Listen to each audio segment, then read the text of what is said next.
Hi friends, welcome to the RRB study space. మనం NCERT ఫిజిక్స్ని తెలుగులో చెప్పుకుంటున్నాం. అందులో భాగంగా కాంతి చాప్టర్ చెప్తున్నాము.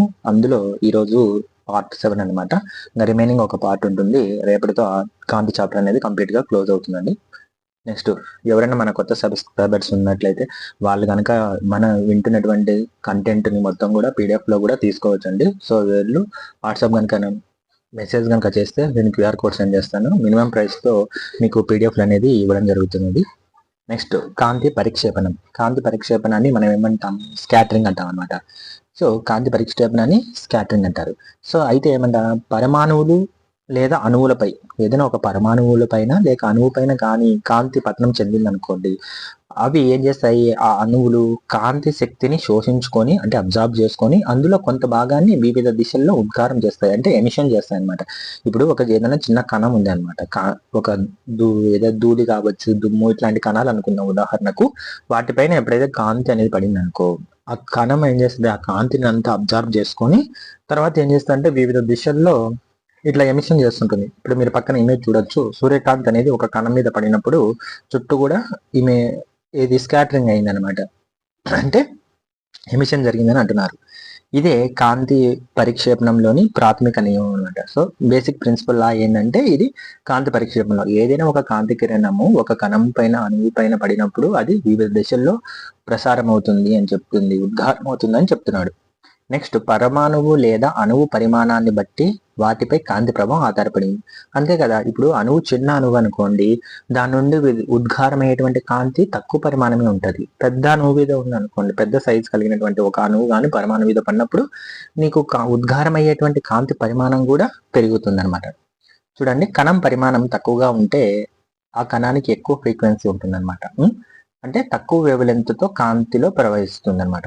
ఇప్పుడు ఏమంటున్నాడు? కణం పరిమాణం తక్కువగా ఉందనుకోండి, చిన్న చిన్న సైజుల్లో, అప్పుడు ఏమైతుంది? కాంతికి ఎక్కువ ఫ్రీక్వెన్సీ ఉంటుంది. ఎందుకు ఎక్కువ ఫ్రీక్వెన్సీ ఉంటుంది? వేవ్ లెంత్ అనేది తక్కువగా ఉంటుంది కాబట్టి అలా తక్కువ వేవ్ లెంత్ కాంతితో అది ఉద్గారం అవుతుందని చెప్తున్నాడు. అదే కణ పరిమాణం ఎక్కువగా ఉందంటే, పెద్ద సైజులో ఉందనుకో, సో పెద్ద సైజులో ఉన్నప్పుడు తక్కువ ఫ్రీక్వెన్సీ కలిగిన కాంతితో అది ఉద్గారం అవుతుంది అనమాట. అంటే పెద్దదాన్ని ఢీకొన్నప్పుడు మనకు స్కాటరింగ్ అయ్యేది ఏమవుతుందంటే తక్కువ అవుతుంది అంటున్నాడు. ఎందుకు అంటే అక్కడ తక్కువ ఫ్రీక్వెన్సీ ఉంటుంది, ఎక్కువ వేవ్ లెంత్ కలిగి ఉంటుంది అనమాట. ఫ్రీక్వెన్సీ వేవ్ లెంత్ అనేది ఇన్వర్స్లీ ప్రపోర్షనల్ గా ఉంటాయని చెప్పి మనం ధ్వనిలో చెప్పుకున్నాము.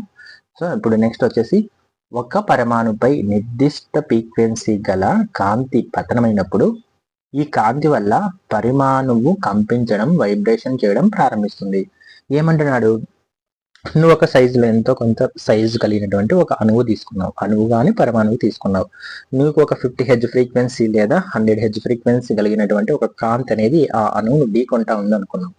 ఢీకొన్నప్పుడు ఏమవుతుంది? ఖచ్చితంగా ఆ పరమాణువు కానీ అణువు కానీ కంపించడం మొదలు పెడుతుందా లేదా? వైబ్రేట్ అవుతుందా లేదా? ఏదైనా ఒక దాంతో మనం కొట్టినప్పుడు ఖచ్చితంగా అది వైబ్రేట్ అవుతుంది. మనం ఇక్కడ ఏ దాంతో కొడుతున్నాం? ఫ్రీక్వెన్సీతో కొడుతున్నాం. అయితే ఈ కంపనాల వల్ల అన్ని దిశల్లో వివిధ తీవ్రతలు గల కాంతిని విడుదల చేస్తుంది. అప్పుడు మనం ఆ అణువుని ఈ ఫ్రీక్వెన్సీతో కొట్టినప్పుడు మనకేమవుతుంది? ఆ కంపించడం వల్ల ఆ కాంతి అనేది ఏమవుతుందంటే వివిధ తీవ్రతలు కలిగి వివిధ దిశల్లో డిఫరెంట్ ఇంటెన్సిటీ కలిగి విడుదల అవుతుంది, ఉద్గారం అవుతుందని చెప్తున్నారు. పైన చెప్పబడిన ఉద్గారాన్ని మనం ఏమంటామంటే కాంతి పరిక్షేపణం అంటారు. ఈ ఉద్గారమైనటువంటి కాంతిని పరిక్షేపణ కాంతి అంటారు. అంతే కదా. ఇప్పుడు ఏం జరుగుతుంది? ఒక అణువు పైన కాంతి కిరణము ఢీకొన్నప్పుడు అది వివిధ దిశల్లో స్కాటరింగ్ అవుతుంది. దీన్నే కాంతి పరిక్షేపణం అంటున్నారు. ఉద్గారం చేసిన అణువును ఏమంటాము? పరిక్షేపణ కేంద్రం అంటారు, స్కాటరింగ్ సెంటర్ అంటారు. అంటే ఉద్గారం చేసిన అణువు ఉంటుంది కదా, ఏ అణువునైతే పైకి కాంతి వచ్చి ఢీకొనిందో ఆ అణువుని ఏమంటామంటే పరిక్షేపణ కేంద్రము, స్కాటరింగ్ సెంటర్ అంటారు. నెక్స్ట్ ఏమంటున్నాడు? కాంతి కిరణాలు వాతావరణంలోని వాయు అణువులపై పడినప్పుడు వాటి ప్రయాణ దిశ మారి వేర్వేరు దిశల్లో ప్రయాణిస్తాయి. దీన్నే కాంతి పరిక్షేపణం కూడా అంటారు. ఇంకొక మీనింగ్ ఏంటంటే, కాంతి కిరణాలు ఎక్కడి నుంచి వస్తుంటాయి? జనరల్ గా సూర్యుడి నుంచి కదా వచ్చేది. సూర్యుడి నుంచినే తీసుకోండి, ఒక విద్యుత్ బల్బ్ తీసుకున్నా తీసుకోవచ్చు, మన కోవత్తి తీసుకోవచ్చు, ఇవన్నీ కూడా మనకు కాంతి జనకాలే కదా. వీటి నుంచి వచ్చేటువంటి కాంతి కిరణాలు ఖచ్చితంగా వాతావరణంలోని వాయువులు, అంటే మన రూమ్ లో ఉన్నప్పుడు కానీ బయట ఎక్కడున్నా కానీ వాతావరణంలో వాయువుల అణువులపైనే పడతాయి. సో పడినప్పుడు వాటి ప్రయాణ దిశ మారిపోయి వేరు దిశలో ప్రయాణిస్తాయి. ఇప్పుడు లైట్ అనేది స్ట్రైట్ గా వస్తుంటుంది. వీటి మీద పడినప్పుడు ఆటోమేటిక్ వాటి యొక్క డైరెక్షన్ అనేది చేంజ్ అవుతుంది కదా. సో దీన్ని కూడా మనము కాంతి పరిక్షేపణం అని అంటాం. రైలీ అనేటువంటి ఒక సైంటిస్ట్ ఏం చేశాడంటే, ఆయన పరిక్షేపణం చెందే కాంతి తీవ్రత తరంగ దైర్ఘ్యంలో 4వ వంతు ఘాతానికి విలోమానుపాతంలో ఉంటుంది. అంటే ఏమంటున్నాడు, కాంతి తీవ్రతకు వేవ్ లెంత్ కు మధ్య సంబంధాన్ని ఈ రేలీ అనేటువంటి సైంటిస్ట్ చెప్తున్నాడు. ఏమంటున్నాడు, సో పరిక్షేపణం అనేది directly proportional to the 1/4 of lambda whole power 4 అనమాట. అంటే ఇప్పుడు పరిక్షేపణం స్కాటరింగ్ అనుకో పెరిగింది అనుకోండి, కాంతి తీవ్రత పెరిగింది అనుకోండి, మనకి ఏమవుతుందంటే వేవ్ లెంత్ అనేది తక్కువ అవుతుంది. ఒకవేళ పరిక్షేపణం యొక్క కాంతి తీవ్రత తగ్గిందనుకో వేవ్ లెంత్ అనేది ఎక్కువగా ఉంటుంది. ఇది చాలా ఇంపార్టెంట్ క్వశ్చన్, ప్రీవియస్ ఇయర్ లో కూడా అడిగినటువంటి క్వశ్చన్ అనమాట. ఎన్నవ ఘాతానికి ఇది విలోమానుపాతంలో ఉంది అంటాడు, 4వ వంతు ఘాతానికి విలోమానుపాతంలో ఉంటుంది. నెక్స్ట్ పరిక్షేపణ కాంతికి పతన కాంతికి మధ్య కోణాన్ని ఏమంటామంటే పరిక్షేపణ కోణం అంటారు. దీన్ని యాంగిల్ ఆఫ్ స్కాటరింగ్ అంటారు. ఇప్పుడు పరిక్షేపణ కాంతి, పతన కాంతి. పతన కాంతి అంటే ఏంటి, ఇప్పుడు సూర్యుడు నుంచి వచ్చేటువంటి కాంతి కిరణము ఖచ్చితంగా అణువు మీద పడినప్పుడు పతనం అవుతుంది. సో అది వచ్చినటువంటి సూర్యకాంతి కిరణాన్ని పతన కాంతి అంటారు. అది అణువు మీద ఢీకొన్నప్పుడు మళ్ళీ వివిధ దిశల్లో వెళ్తుంది కదా, దాన్ని పరిక్షేపణ కాంతి అంటారు అనమాట. వీటి మధ్య కోణాన్ని పరిక్షేపణ కోణం అంటారు. పరిక్షేపణ కాంతి తీవ్రత అనేది పరిక్షేప కోణాన్ని బట్టి మారుతూ ఉంటుంది. ఇప్పుడు మన పైన ఏమని చెప్పుకున్నాము, కాంతి పరిక్షేపణ తీవ్రత అనేది వేవ్ లెంత్ కి 4వ వంతు వర్గం ఘాతానికి విలోమానుపాతంలో ఉంటుంది అన్నాం. కాబట్టి ఇక్కడ కోణం మీద కూడా ఆధారపడి ఉంటుంది ఏది, కాంతి పరిక్షేపణ తీవ్రత. నెక్స్ట్ పరిక్షేపణ కోణం ఒకవేళ 90 డిగ్రీలు కనుక ఉన్నట్లయితే కాంతి తీవ్రత అత్యధికంగా ఉంది అంటాం అనమాట. ఇక్కడ మన కోణం గురించి చెప్పుకున్నాం కదా, ఆ కోణం అనేది ఒకవేళ 90 డిగ్రీస్ మధ్య ఉన్నట్లయితే కాంతి తీవ్రత చాలా ఎక్కువ కాంతి తీవ్రత ఉందని చెప్తాం. నెక్స్ట్ పరిక్షేపణము ఆధారపడినవి అంటే ఏ దాని మీద ఆధారపడుతుంది అంటే ఈ యొక్క పరిక్షేపణ కోణం మీద ఆధారపడుతుంది, తరంగ దైర్ఘ్యం అంటే వేవ్ లెంత్ పైన ఆధారపడుతుంది, ఢీకొన్న కణాల పరిమాణం. మనం ముందు నుంచే చెప్పుకుంటున్నాం, చిన్న చిన్న అణువులు అయితే పరిక్షేపణం తక్కువగా జరుగుతుంది, పెద్ద పెద్ద అణువులు అయితే ఎక్కువ పరిక్షేపణం జరుగుతుంది అని చెప్తున్నాం కదా. సో కాబట్టి ఢీకొన్న కణాల పరిమాణం మీద కూడా ఈ పరిక్షేపణం అనేది స్కాటరింగ్ అనేది ఆధారపడి ఉంటుంది. నెక్స్ట్ ఉదాహరణకు ఎరుపు రంగు తీసుకుందాం. ఎరుపు రంగుకు తరంగ దైర్ఘ్యం ఎక్కువగా ఉంటుందని ముందు నుంచి చెప్పుకుంటున్నాం. అది ఎక్కువగా ఉండడం వల్ల అతి స్వల్పంగా పరిక్షేపణం చెందుతుంది, అంటే తక్కువ స్కాటరింగ్ అవుతుంది. అంటే తక్కువ స్కాటరింగ్ అవుతుంది అంటే ఏంటి, దాని మీనింగ్ ఎక్కువ దూరం ప్రయాణించగలదని దాని మీనింగ్ అన్నమాట. అందుకే మనం ట్రాఫిక్ సిగ్నల్స్లలో, ఏదైనా డేంజర్ లైట్లలో, ఇక్కడ మనకు ఏదైనా రోడ్డు వైపు సైన్స్ ఉంటాయి, సైన్లు టర్న్ అవ్వండి అట్లా రెడ్ కలర్ లోనే ఎక్కువగా పెడతాంటారు అనమాట. ఎందుకంటే అది విచలనం చెందదు, అలాగే స్కాటరింగ్ కూడా చెందదని. నెక్స్ట్ నీలిరంగు. నీలిరంగుకు తరంగ దైర్ఘ్యం తక్కువగా ఉంటుంది, అంటే వేవ్ లెంత్ తక్కువగా ఉంటుంది. అందువల్ల అవి ఏం చేస్తాయి, అత్యధికంగా పరిక్షేపణం చెందుతాయి, స్కాటరింగ్ ఎక్కువ అవుతాయి అన్నమాట. ఇప్పుడు ఆకాశం నీలి రంగులో ఉంటుందంటే ఎందుకు అని కారణము, మనకు వాతావరణంలో నైట్రోజన్ అలాగే ఆక్సిజన్ అణువులు చాలా ఉన్నాయి. ఈ అణువుల మీద ఈ నీలం రంగు అనేది ఎక్కువగా ఢీకొంటుంటుంది అనమాట. ఢీకొనడం వల్ల ఇది ఎక్కువగా స్కాటరింగ్ చెంది పరిక్షేపణం చెంది మనకు ఆకాశం నీలి రంగులో ఉంటుంది. నెక్స్ట్ వచ్చేసి వేసవిలో మనకు ఉష్ణోగ్రతలు అలాగే నీటి ఆవిర్లు చాలా ఎక్కువగా ఉంటాయి, అంతే కదా. ఉష్ణోగ్రత ఎక్కువ ఉండడం వల్ల నీరు అనేది ఆవిరి అయిపోతూ ఉంటుంది అనమాట, అంటే నీటి ఆవిరితలు కూడా ఎక్కువగా ఉంటాయి. సో అప్పుడు ఏమవుతుంది, ఈ నైట్రోజన్ మరియు ఆక్సిజన్ల పరిక్షేపణ నుంచి వచ్చేటువంటి నీలిరంగు కాంతి నీటి అణువుల పరిక్షేపణం వల్ల వచ్చే ఇతర రంగుల కాంతి అన్నీ కలిపి మన కంటిని చేరినప్పుడు మనకు తెలుపు రంగు కనబడుతుంది. సో సమ్మర్ లో మనకి ఎక్కువగా తెలుపు రంగులోనే కనిపిస్తూ ఉంటది అనమాట కాంతి. ఎందుకంటే ఇక్కడ ఉన్నటువంటి నైట్రోజన్ ఆక్సిజన్ల అణువుల పైన వచ్చేటువంటి పరిక్షేపణం వల్ల కాంతి నీల రంగులో ఉంటుంది. నీటి రంగులో వచ్చేది ఇప్పుడు కణాలు, వాయు కణాలు మరియు నీటి కణాలు, ఈ రెండిట్లో నుంచి వచ్చేటువంటి పరిక్షేపణం వల్ల ఇతర కాంతులన్నీ కలిపి ఒకే రంగులో కనపడతాయి అన్నమాట. అది తెలుపు రంగు అని అంటున్నాడు. నెక్స్ట్ వచ్చేసి సూర్యోదయం సూర్యాస్తమయం సమయంలో కాంతి అధిక దూరము వాతావరణంలో ప్రయాణించడం వల్ల, అంటే సూర్యోదయం సూర్యాస్తమంలో మనకు చూడండి లైటింగ్ అనేది చాలా ఎక్కువగా దూరం నుంచి పడుతుంటుంది అనమాట. సూర్యకిరణాలు మధ్యాహ్నం మనకు నిట్ట నిలువుగా వస్తాడు కాబట్టి సూర్యకిరణాల యొక్క దూరం అనేది తగ్గుతుంది అనమాట. సో ఉదయం పూట సాయంత్రం పూట ఏమవుతుందంటే మనకు కాంతి అనేది అధిక దూరంగా వాతావరణంలో ప్రయాణిస్తుంది. అయితే అప్పుడు అలా పరిక్షేపణం చెందగా మిగిలిన ఎరుపు రంగు భూమిని చేరడంతో సూర్యుడు ఎర్రగా రంగు అంటాడు. సో అంత దూరం నుంచి వచ్చేటి ఇప్పుడు మనం విబ్జిఆర్ మిగతా రంగులకి తక్కువ తరంగ దైర్ఘ్యం ఉంటుంది, ఎరుపు రంగుకు ఎక్కువ తరంగ దైర్ఘ్యం ఉంటుంది అంటున్నాం. ఎక్కువ తరంగ దైర్ఘ్యం ఉంది కాబట్టే మనకు అది లాంగ్ దూరం ఇప్పుడు సూర్యోదయము సూర్యాస్త సమయంలో దూరంగా ఉంటుంది అన్నమాట. సూర్యకిరణాలు చాలా దూరం నుంచి వస్తుంటాయి అన్నమాట. వస్తుంటే మనకి ఎరుపు రంగు ఎక్కువగా ఎందుకు కనిపిస్తున్నాడంటే సూర్యుడు అక్కడ దానికి ఎరుపు రంగుకి ఎక్కువ తరంగ దైర్ఘ్యం ఉందని చెప్తున్నాడు. ఉదాహరణకు చూడండి, సూర్యుడు ఉదయం పూట సాయంత్రం పూట ఎలా ఉంటాడు, చాలా ఎర్రగా ఉంటాడు కదా, ఎందుకంటే దానిలోని ఎరుపు రంగు అనేది స్కాటరింగ్ అవ్వడం వల్ల అని మీనింగ్ అనమాట. నెక్స్ట్ రాత్రిపూట అలాగే విశ్వం అంటే శూన్యంలో చంద్రుడు వాతావరణం లేని చోట ఇలాంటి చోటల్లో ఏంటంటే కాంతి పరిక్షేపణం అనేది జరగదన్నమాట.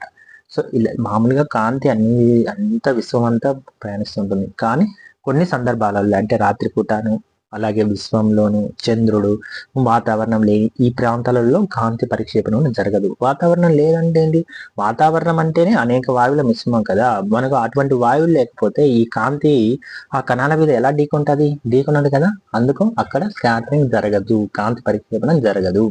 భూమిపై వాతావరణం లేకుండా ఉంటే స్కాటరింగ్ కూడా జరగదు. సో మనకు భూమి మీద ఖచ్చితంగా వాతావరణం ఉండాలి.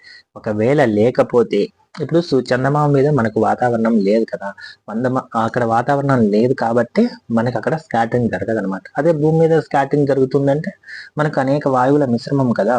నెక్స్ట్ వచ్చేసి పొగమంచు దుమ్ము ధూళి కణముల గుండా కాంతి కిరణాలు ఎక్కువగా పరిక్షేపణ చెందడం వల్ల కొంత దూరంలో ఉన్న వస్తువులు మనం చూచుటకు వీలు కాదు.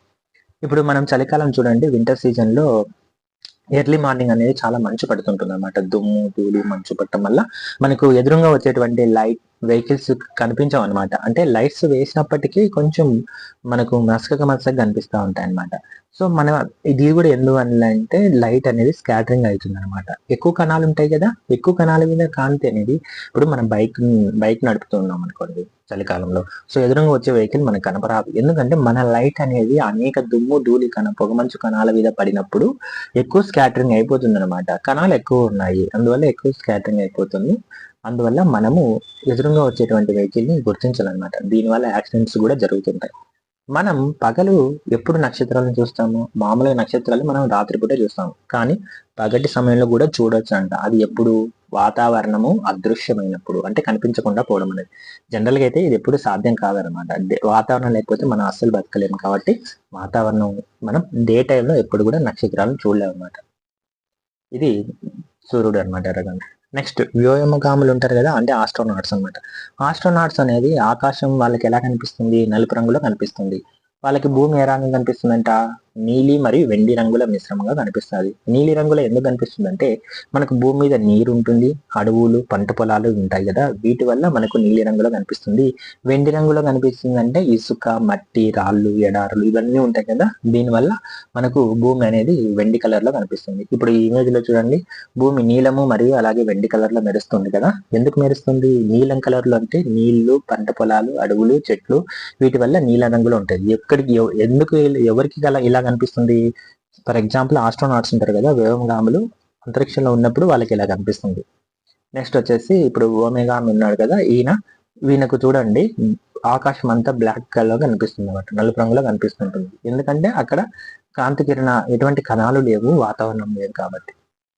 నెక్స్ట్ సూర్యోదయము సూర్యాస్త సమయంలో మనకు గుండ్రంగా కనిపించాడు అనుకోండి, సూర్యుడు గుండ్రంగా కనిపిస్తే ఏ ధర్మం ఆధారంగా అంటారంటే వక్రీభవనం అంటారు. ఒకవేళ ఎర్రగా కనిపిస్తే కాంతి పరిక్షేపణం అంటారు. మన పర్వతాల వద్ద చూసినప్పుడు కొంచెం చారలుగా కనిపిస్తాడు అనమాట, దీన్నే కాంతి వివర్తనం అంటారు. కాంతి వివర్తనం అంటే డైఫ్రాక్షన్ అనమాట. ఉదాహరణకు చూడండి, ఇప్పుడు ఎర్రగా కనిపిస్తున్నాడు కదా, ఎర్రగా కనిపిస్తున్నాడంటే సూర్యుడు దీనికి ఏ ధర్మం ఆధారంగా, కాంతి పరిక్షేపణ ఆధార ధర్మంగా. ఇప్పుడు మనకి ఏం చేస్తున్నాడు, గుండ్రంగా కనిపిస్తున్నాడు అంటే సూర్యుడు ఇది వక్రీభవనం కారణంగా గుండ్రంగా కనిపిస్తాడు. ఇప్పుడు పర్వతాల వద్ద మనం చూడండి చారలుగా కనిపిస్తున్నాయి సూర్యకిరణాలు, ఇలా కనిపిస్తున్నాయంటే దానికి కారణము కాంతి వివర్తనం అనమాట. ఇది నెక్స్ట్ చాప్టర్ లో చెప్పుకుంటాము, నెక్స్ట్ పార్ట్ లో చెప్పుకుంటాము.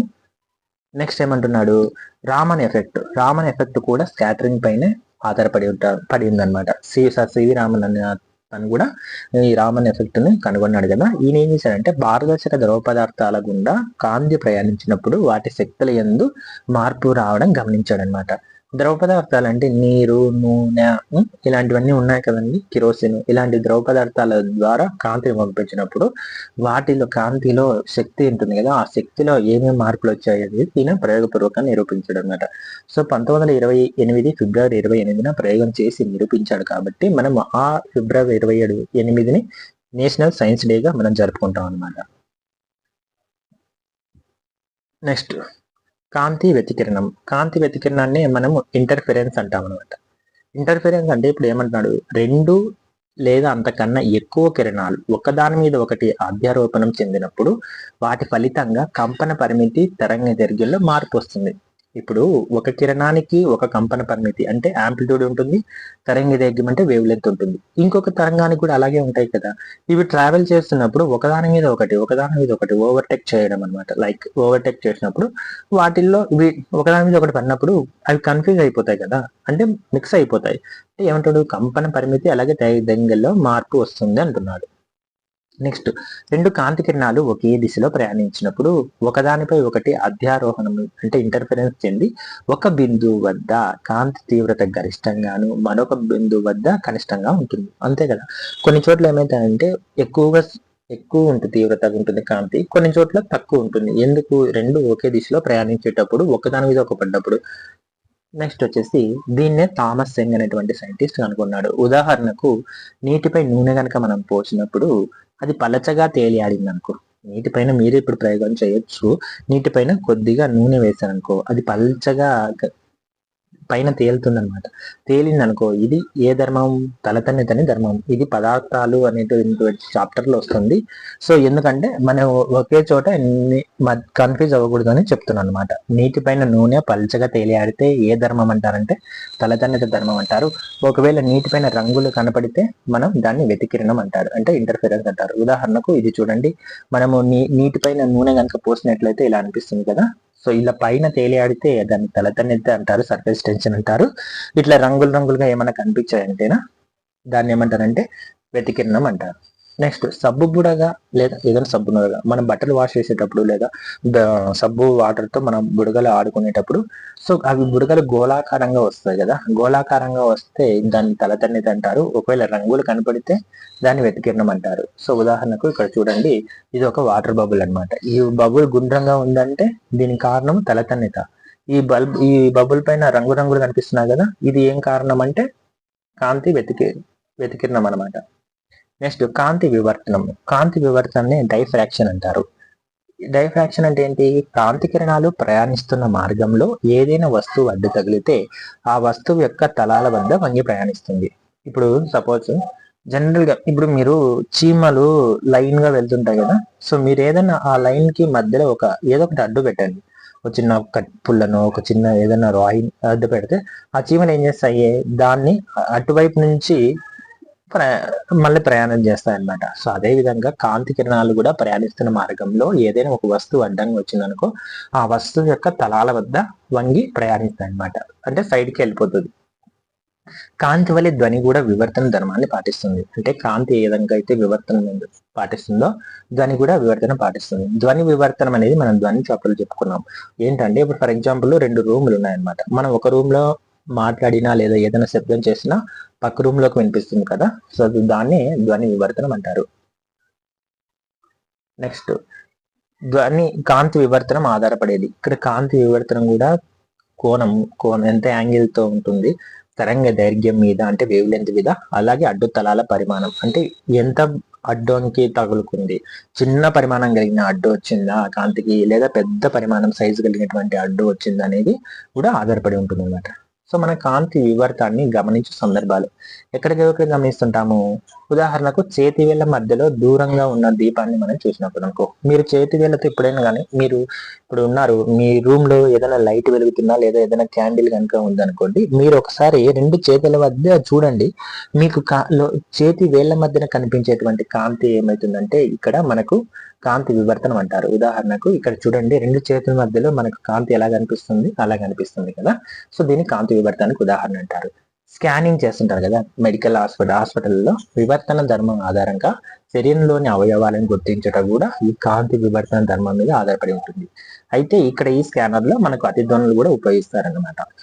నెక్స్ట్ పొగమంచు సమయంలో విద్యుత్ దీపాలు. సో పొగమంచు సమయం కనుక మనం చూసుకున్నట్లయితే స్ట్రీట్ లైట్స్ ఎలా కనిపిస్తున్నాయి, కొంచెం డిమ్ముగా కనిపించుంటాయి కదా. సో ఇది కూడా మనకు కాంతి వివర్తనం అన్నమాట. పొగమంచు సమయంలో వీధి దీపాలు కనిపించడము కాంతి వివర్తనానికి ఉదాహరణ.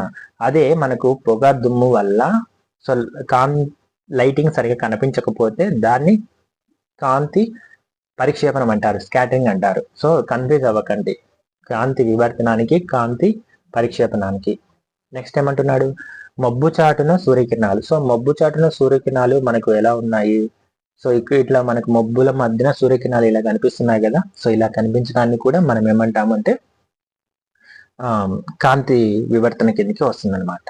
నెక్స్ట్ వచ్చేసి మనకు తర్వాత ఏమంటున్నాడు, సిడి పైన అనేక రంగులు కనిపిస్తుంటాయి కదా. సిడి పైన అనేక రంగులు కనిపించడాన్ని కూడా మనం ఏమంటామంటే కాంతి వివర్తన కిందకి ఉదాహరణ వస్తుంది. ఉదాహరణకు సిడి చూడండి, ఈ సిడి పైన అనేక రంగులు కనిపిస్తాయి కదా, దీన్ని కూడా కాంతి వివర్తనమే అంటాం అనమాట. నెక్స్ట్ వచ్చేసి చెట్ల కొమ్మల మధ్య సూర్యకిరణాలు. మనం ఎప్పుడైనా చెట్ల కింద మధ్యాహ్నం పూట పడుకున్నప్పుడు మనకు చెట్ల కింద నుంచి ఇలాంటి సూర్యకిరణాలు కనిపిస్తాయి కదా. ఇలా కనిపించడానికి కూడా కల ధర్మం ఏంటంటే కాంతి వివర్తనమే అనమాట. నెక్స్ట్ గ్రామ్ ఫోన్ రికార్డుల మీద కూడా రంగు పట్టీలు కనిపించడం, ఇది గ్రామ్ ఫోన్ రికార్డర్ అనమాట. సో మనం ఓల్డ్ మూవీలలో ఇలాంటివి చూస్తుంటాము. సో ఇక్కడ ఒక రీల్ ఉంటుంది, దాన్ని గ్రామ్ ఫోన్ రికార్డ్ అంటారు. దీని మీద కూడా రంగురంగులుగా కనిపించడాన్ని మనము కాంతి వివర్తనమే అంటాం అనమాట. నెక్స్ట్ వచ్చేసి ధ్రువణం అని పోలరైజేషన్ అంటారు. కాంతి అనేది తిరక్ తరంగాల రూపంలో ప్రయాణిస్తుంది. సో తిరక్ తరంగాల రూపంలో ప్రవహిస్తుంది. అలాగే కాంతి ఒక విద్యుత్ అయస్కాంత తరంగం, అంటే కాంతి విద్యుత్ మరియు అయస్కాంతాల తరంగాల రూపంలో ప్రయాణిస్తుంది. దీనిలో పరస్పరం విద్యుత్ అయస్కాంతం అంటే ఏంటంటే పరస్పరం లంబ దిశలో ఒకదానికొకటి కంపించుకుంటూ విద్యుత్ మరియు అయస్కాంత క్షేత్రాలు ఉంటాయన్నమాట. సో దీన్నే మనం ధ్రువణం అంటాము. ఉదాహరణకు ఇప్పుడు చూడండి, ఇక్కడ చూపించే ప్రయత్నం చేస్తాను. మీరు ఇమేజ్లో కనుక చూస్తే సో విద్యుత్ అనేది ఎలా వెళ్తుంది, కాంతి అనేది విద్యుత్ తరంగాల రూపంలోను అలాగే అయస్కాంత తరంగాల్లో ఒకదానికొకటి లంబంగా వెళ్తుంది అనమాట. నెక్స్ట్ వచ్చేసి కాంతి కిరణంలో ఉన్న విద్యుత్ మరియు అయస్కాంత అంశములను వేరు చేయుటనే ధ్రువణం అంటారు. ఇప్పుడు మనకి ఇది రెండు కంబైన్డ్ గా ఉంది, విద్యుత్ రూపంలో ఉంది అలాగే అయస్కాంత రూపంలో ఉంది. ఈ రెండింటిని మనం విడిగొట్టడాన్ని ధ్రువణం అంటాం అనమాట.